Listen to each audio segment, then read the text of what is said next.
নমস্কার, জনতার দর্পণ ইউটিউব চ্যানেলে আপনাদের সকলকে স্বাগত। আচ্ছা, আপনারা কি জানেন মাত্র ৭৫ বছর আগে এই বাংলা গোটা ভারতের সমুদ্র বাণিজ্যের ৪০% একাই পরিচালনা করত, আর আজকে মাত্র ৪%। ৪০ থেকে ৪ মানে ১০ ভাগের মাত্র ১ ভাগ। কিন্তু এটা অবনতি নয়, এটা পতন, এটা একটা বিপর্যয়। খ্রিস্ট জন্মের ১৬০০ বছর আগে যখন ইউরোপের মানুষ তখনও গুহায় আগুন জ্বালাচ্ছে, তখন এই বাংলার তাম্রলিপ্ত বন্দর থেকে বিশাল বিশাল জাহাজ মসলিন কাপড়, মশলা আর সোনা বোঝাই করে রোমান সাম্রাজ্যে পাড়ি দিচ্ছে। এটা কি আপনারা জানেন? এই ঘটনাটা কি স্কুলের ইতিহাসের বইতে দেখেছেন আপনারা? গতকাল যখন প্রধানমন্ত্রী নরেন্দ্র মোদী বললেন পশ্চিমবঙ্গ ভারতের ব্লু ইকোনমির সবচেয়ে বড় কেন্দ্র হবে, তখন কেউ বলল এটা রাজনীতি, কেউ বলল এটা একটা স্বপ্ন, কেউ বলল এটা সম্ভব হবে না। কিন্তু আমি বলছি একটু দাঁড়াও বন্ধুরা, হিসাবটা করেই না হলে দেখা যাক। আমি সাধারণত সমালোচনামূলক ভিডিও বানাই, কিন্তু এই ভিডিওটা এই কারণেই বানাচ্ছি, তার প্রধান কারণ হলো ব্লু ইকোনমির একটা বড় হাব পশ্চিমবাংলা হলে আখিরে কিন্তু আমাদেরই সুবিধা, আমাদেরই লাভ। আর যে কাজটা সবেমাত্র অ্যানাউন্স হয়েছে, আর যে কাজের কোনো অগ্রগতিও হয়নি, কোনো রিপোর্টও সামনে আসেনি, তাই তথ্য ছাড়া সমালোচনা করা আমার এখতিয়ারের মধ্যেও কিন্তু পড়ে না।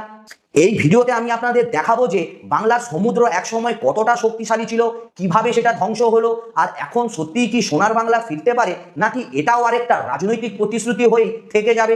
সবার প্রথমে বলি বন্ধুরা, ব্লু ইকোনমি বা নীল অর্থনীতির মানেটা ঠিক কি? নাম শুনে মনে হচ্ছে কঠিন কিছু একটা, কিন্তু একদমই সহজ বন্ধুরা।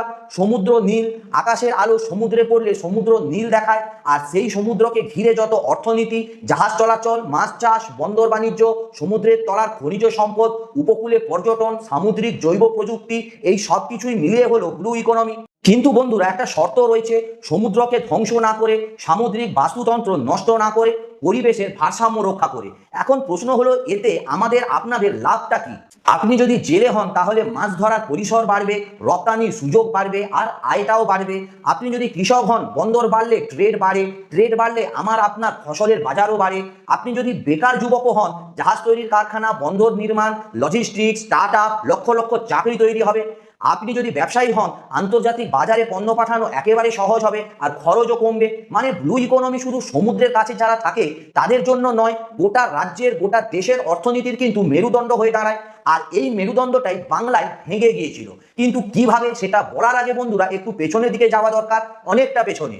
১৬০০ খ্রিস্টপূর্বাব্দ মানে আজ থেকে প্রায় ৩৫০০ বছর আগে এই বাংলা থেকে জাহাজ যেত ইউরোপে। শুনতে অবাক লাগছে নিশ্চয়ই, লাগারই কথা, কারণ এই কথাটা আপনাদেরকে হয়তো আগে কেউ বলেনি।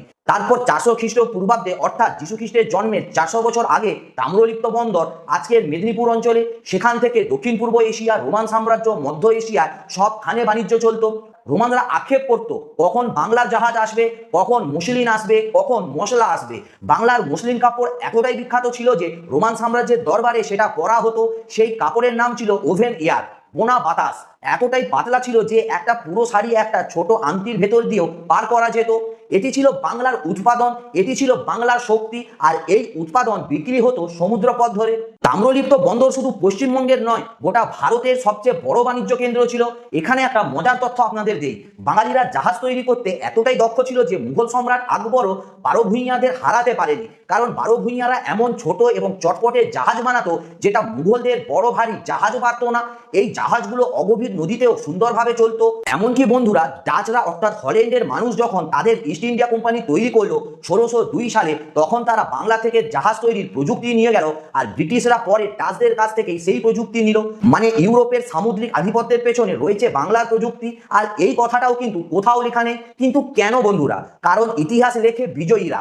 ১৭০০ খ্রিস্টাব্দে হুগলি নদী বন্দর ফুরে ফেপে উঠলো, ব্রিটিশ ইস্ট ইন্ডিয়া কোম্পানি এলো, কলকাতা পোর্ট তৈরি হলো।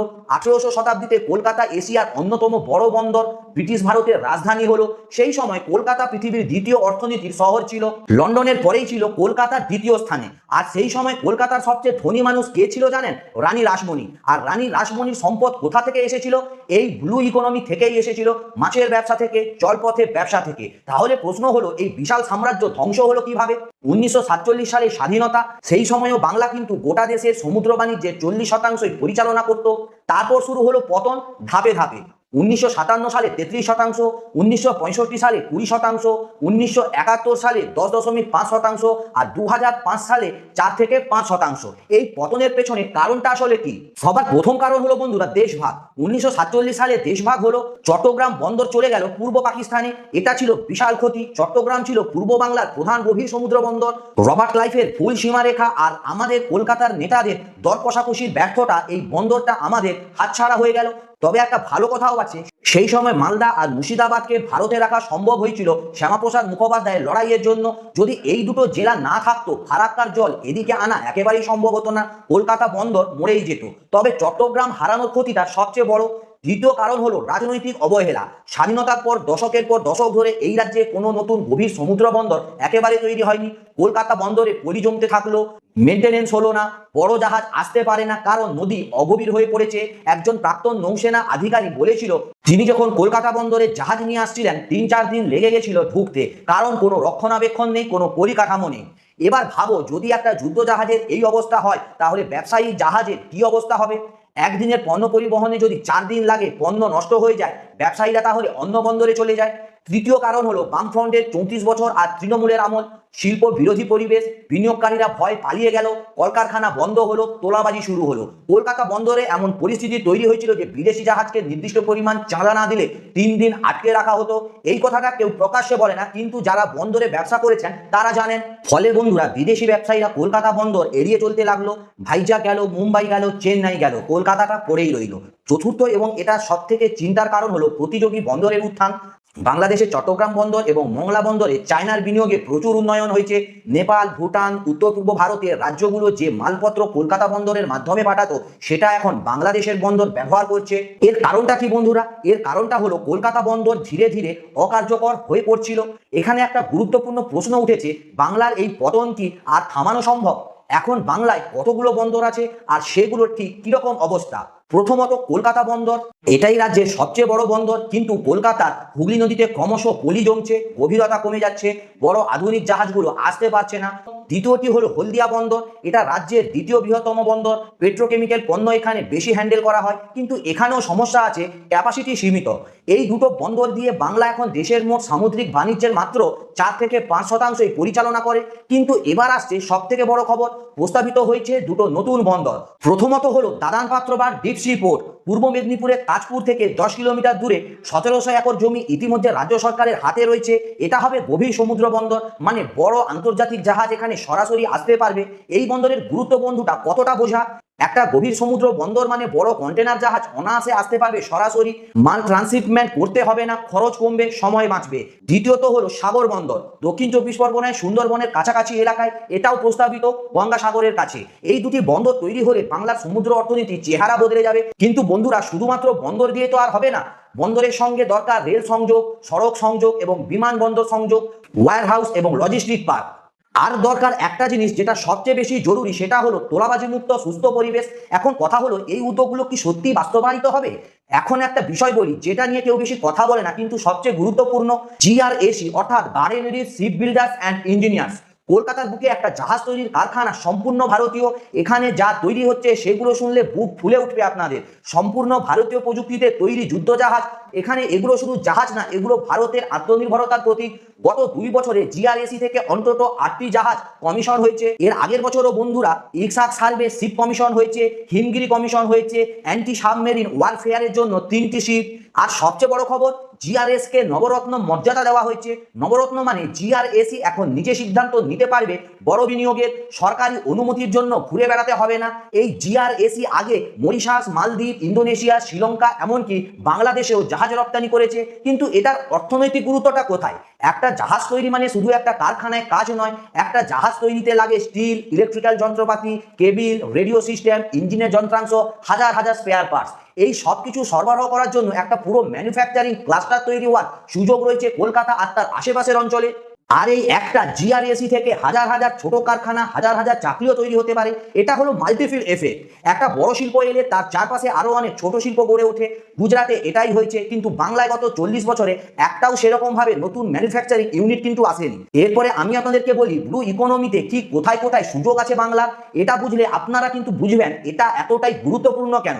সবার প্রথম হলো মাছ চাষ ও রপ্তানি। বাংলা একসময় ভারতের মৎস্য উৎপাদনের শীর্ষ ছিল। আমরা বলি মাছে ভাতে বাঙালি, কিন্তু আজকে অন্ধ্রপ্রদেশ আমাদেরকে টপকে মাছ ব্যবসার প্রথম স্থানে। কিন্তু কেন? সেটা হলো রাজনৈতিক অবহেলা। ইলিশ, চিংড়ি, বাংলার এই মাছগুলোর আন্তর্জাতিক চাহিদা বিশাল। ইলিশ রপ্তানি হয় ইউরোপে, মধ্যপ্রাচ্যে, আমেরিকায়, কিন্তু সঠিক পরিকাঠামো নেই বলে সেটা হচ্ছে না। বন্দর ডেভেলপ হলে, কোল্ড স্টোরেজ হলে, রপ্তানি নীতি সঠিক হলে বাংলার মৎস্য শিল্প কিন্তু বিশ্বমানের হতে পারে। দ্বিতীয়ত হলো সামুদ্রিক নবায়নযোগ্য শক্তি। সমুদ্রের ঢেউ থেকে বিদ্যুৎ তৈরি হয়, সমুদ্রের বাতাস থেকে উইন্ড এনার্জি আসে, অফশোর সোলার প্যানেল বসানো যায়। বাংলায় 157 কিলোমিটার উপকূল রেখা বরাবর এই সুযোগ কিন্তু বিশাল রয়েছে। তৃতীয়ত সমুদ্রতলার খনিজ সম্পদ। এটা নিয়ে সবচেয়ে কিন্তু কম কথা হয়, কিন্তু সম্ভাবনা সবচেয়ে বেশি। সমুদ্রের তলায় আছে নিকেল, ম্যাঙ্গানিজ, কোবাল্ট, লিথিয়াম। এই খনিজগুলো কেন এত গুরুত্বপূর্ণ সেটাও আমাদের জানা দরকার, কারণ এগুলো হলো ইলেকট্রিক ভেহিকেলের ব্যাটারির কাঁচামাল। আজকে ভারত এইসব কাঁচামালের জন্য চায়নার উপর নির্ভরশীল। নিজেদের সমুদ্রের তলায় যদি এই সম্পদ থাকে, সেটা তুলতে পারলে চায়নার উপর নির্ভরশীলতা একটু হলেও কমবে। এটা শুধু বন্ধুরা অর্থনীতি নয়, এটা কিন্তু জাতীয় নিরাপত্তারও প্রশ্ন। চতুর্থত রয়েছে উপকূলীয় পর্যটন।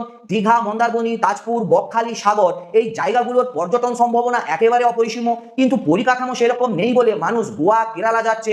বন্দর তৈরি হলে রাস্তা হবে, রাস্তা হলে পর্যটন বাড়বে, আর পর্যটন বাড়লে হোটেল, রেস্টুরেন্ট, গাইড, পরিবহন সব ক্ষেত্রে কিন্তু কর্মসংস্থান অনেকটাই বাড়বে। পঞ্চমত হলো লজিস্টিক হাব। নেপাল, ভুটান, উত্তর পূর্ব ভারতের 7টি রাজ্য, এদের সবার জন্য সমুদ্রে পৌঁছানোর সবচেয়ে কাছের পথ হলো বাংলার মধ্য দিয়ে। কলকাতা বন্দর এই পুরো অঞ্চলের গেটওয়ে হতে পারে, কিন্তু বাংলায় পরিকাঠামো না থাকায় এই বাণিজ্য চলে যাচ্ছে বাংলাদেশের চট্টগ্রাম বন্দরে। কিন্তু কেন? কারণ উত্তর পূর্ব রাজ্যগুলি যখন বিজনেস সামিট করে, সেখানে বাংলাদেশের বিদেশ মন্ত্রী গিয়ে হাজির হন, বলেন তোমাদের মাল আমাদের বন্দর দিয়ে পাঠাও। এই বাণিজ্য যদি বাংলায় এসে যায়, গোটা উত্তর পূর্ব ভারতের লজিস্টিক বাংলার মধ্যে দিয়ে যাবে। হাজার হাজার কোটি টাকার রাজস্ব বাংলার কোষাগারে আসবে। ষষ্ঠত হলো জাহাজ নির্মাণ ও মেরিটাইম ম্যানুফ্যাকচারিং। জিআরএসি যেটা করছে সেটা সবেমাত্র শুরু। একটা পুরো মেরিটাইম ম্যানুফ্যাকচারিং ক্লাস্টার তৈরি করার সুযোগ আছে। ভারত এখন বছরে কয়েক লক্ষ কোটি টাকার বিদেশি জাহাজ ভাড়া বাবদ দিচ্ছে। নিজস্ব জাহাজ থাকলে এই টাকাটা দেশেই থাকতো। 2025-26 সালের বাজেটে এই খাতে 70,000 কোটি টাকার কাছাকাছি কিন্তু বরাদ্দ হয়েছে। আজকে পশ্চিমবঙ্গ দেশে সামুদ্রিক বাণিজ্যের 4% পরিচালনা করছে। যদি এই উদ্যোগগুলো বাস্তবায়িত হয়, তাহলে 2030 সালের মধ্যে সেটা গিয়ে দাঁড়াবে 6%, 2035 সালের মধ্যে 7 থেকে 8%, 2040 সালে 9 থেকে 10% যেতে পারে, এবং 2045 সালের মধ্যে 12 থেকে 15% কিন্তু পৌঁছতে পারে। এই বৃদ্ধিটা মানে কি? রাজ্যের সামুদ্রিক আয় 10 থেকে 12% বাড়বে। 20 থেকে 30 লক্ষ নতুন কর্মসংস্থান তৈরি হবে শুধু বন্দর এবং সংলগ্ন শিল্পে।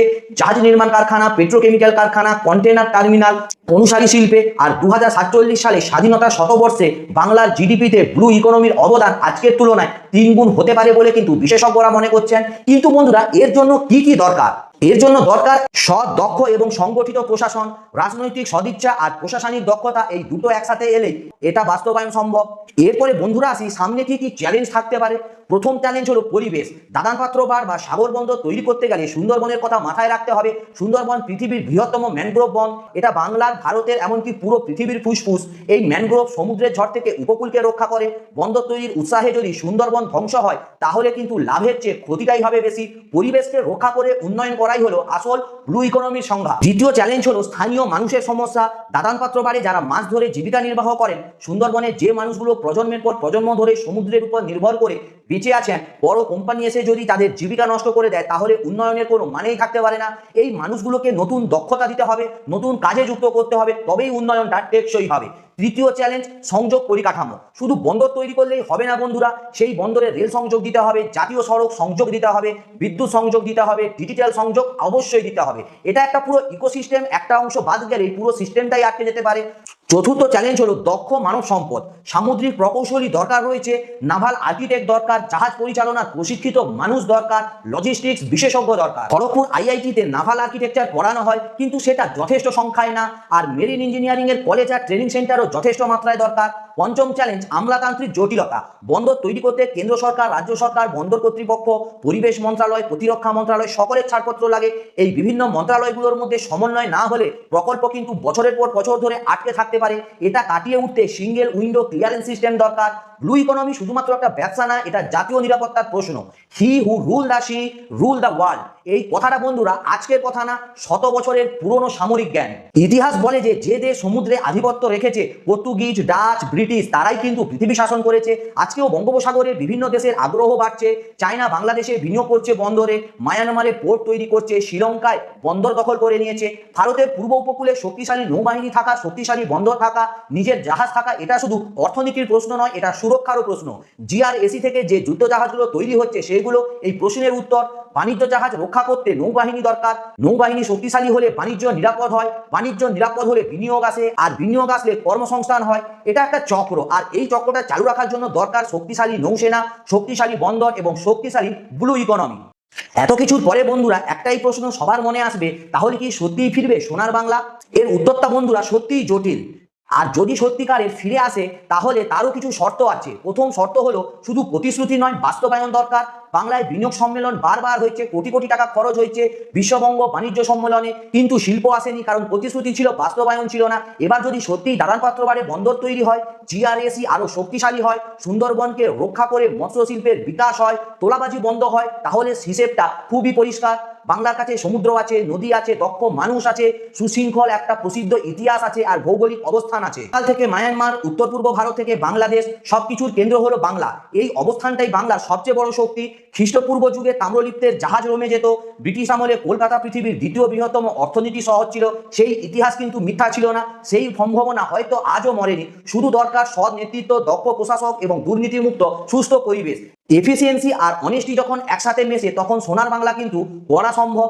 আপনারা কি মনে করেন বাংলার ব্লু ইকোনমি কি সত্যিই ঘুরে দাঁড়াতে পারবে, নাকি এটাও আরেকটা রাজনৈতিক স্বপ্ন হয়ে থাকবে? কমেন্টে লিখে জানান আপনাদের মতামত। আর যদি মনে করেন এই ভিডিওটাতে আমি সঠিক তথ্য দিয়েছি, কাজের কথা বলেছি, তাহলে লাইক, কমেন্ট এবং শেয়ার করবেন, আর চ্যানেলটিকে অবশ্যই সাবস্ক্রাইব করবেন। সুস্থ থাকবেন, ভালো থাকবেন, দেখা হচ্ছে পরের ভিডিওতে। নমস্কার।